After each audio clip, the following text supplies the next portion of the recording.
Now that the newest Nexus smartphone is finally here, let's see how it stacks up to the previous one.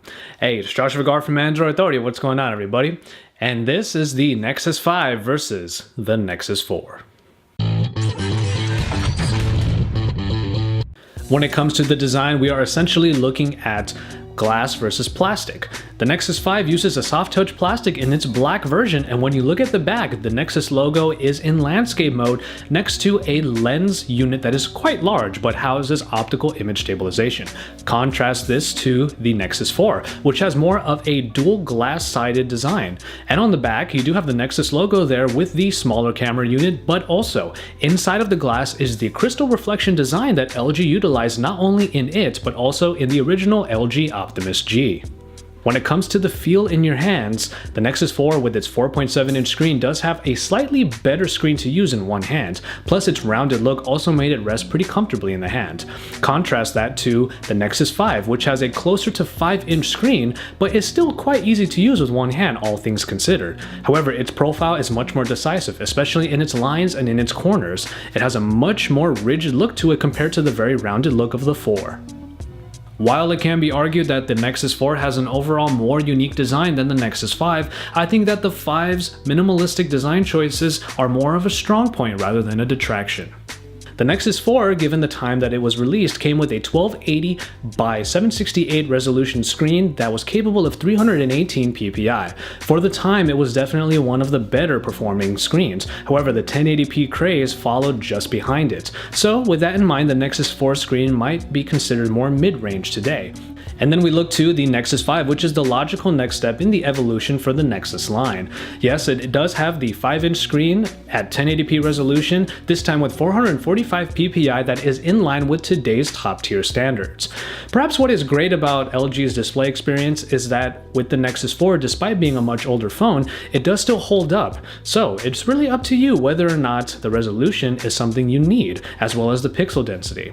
But sharpness on the Nexus 5, despite being great, does not necessarily blow the Nexus 4 out of the water, so it's just a matter of what size screen you really need.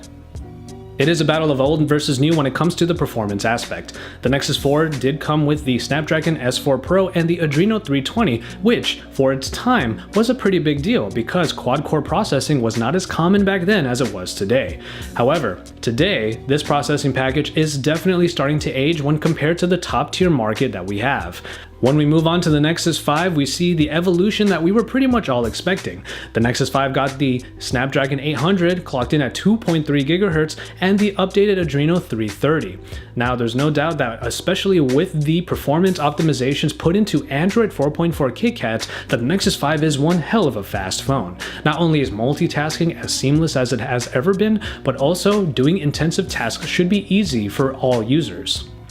So with that in mind, the Nexus 5 might be worth the entrance fee already, just due to its performance aspect. It is in the hardware department that we find both of these phones more neck and neck than probably anywhere else, and that is because the Nexus 4 features have actually returned in the Nexus 5, well, most of them. For example, the 16 or 32 gigabytes of expandable memory are available in either device. However, as we've come to expect from the Nexus line, they are not expandable.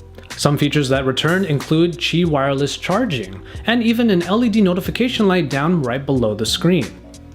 When it comes to connections, there is one very stark difference. While the usual bevy of connections like GPS, Wi-Fi, Bluetooth, and NFC do return, there is an important addition of full LTE support found on the Nexus 5. Those of you who were using the Nexus 4 and got sick of the HSPA Plus connectivity can look to the Nexus 5 for a much faster mobile internet experience.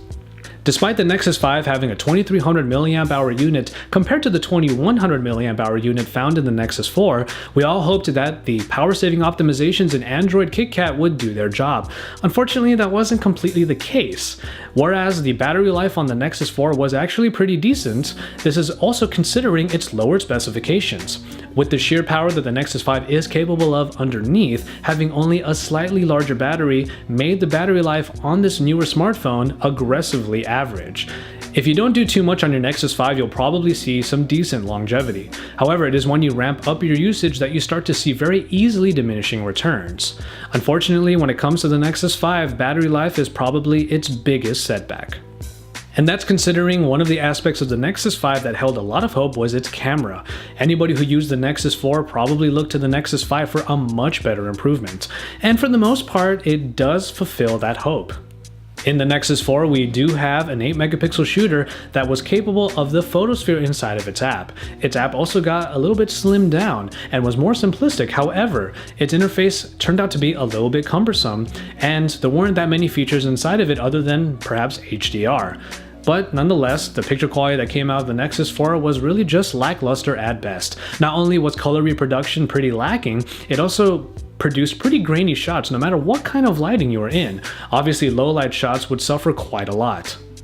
The Nexus 5 was given 8 megapixels as well, but this time that large lens unit housed optical image stabilization, which is a pretty big deal because it should help stabilize the camera during low light shots, therefore flooding in more light and creating much better shots. And for the most part, especially when you compare it to the Nexus 4, it performs pretty decently.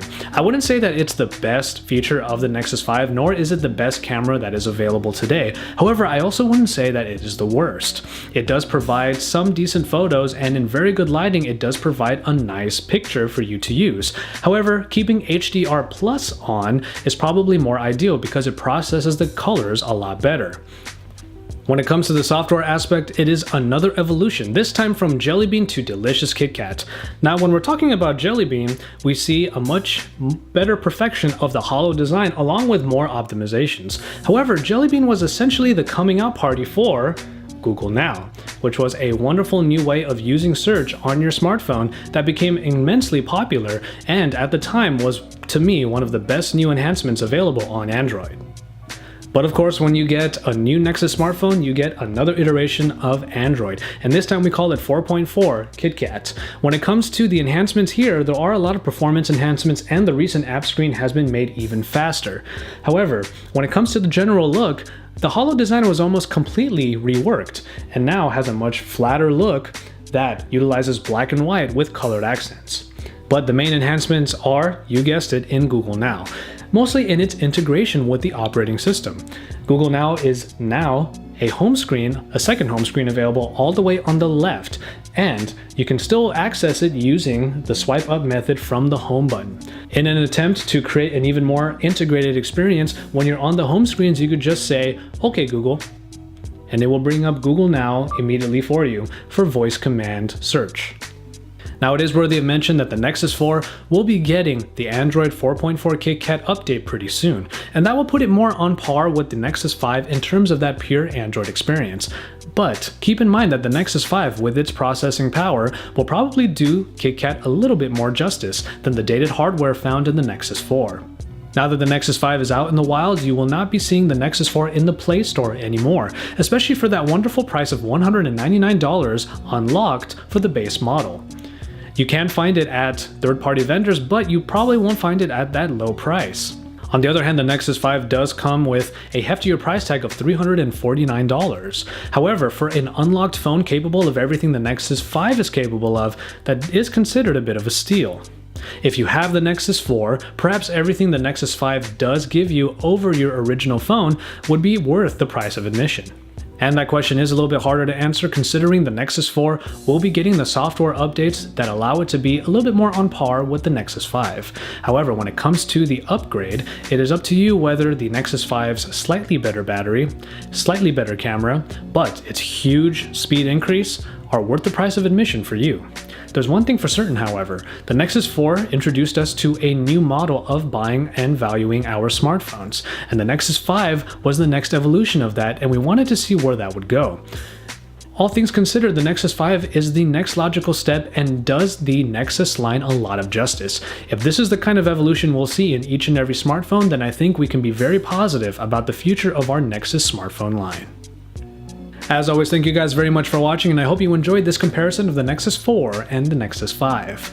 Stay tuned to Android Authority for all of the best coverage. Check out our full review of the Nexus 5 right over on the side over there, and don't forget to follow us on social media. All of our G+ links are down in the description below. And if you want to follow me from time to time, you can find me on Twitter or on other social media networks, usually under the name Josh Salutes.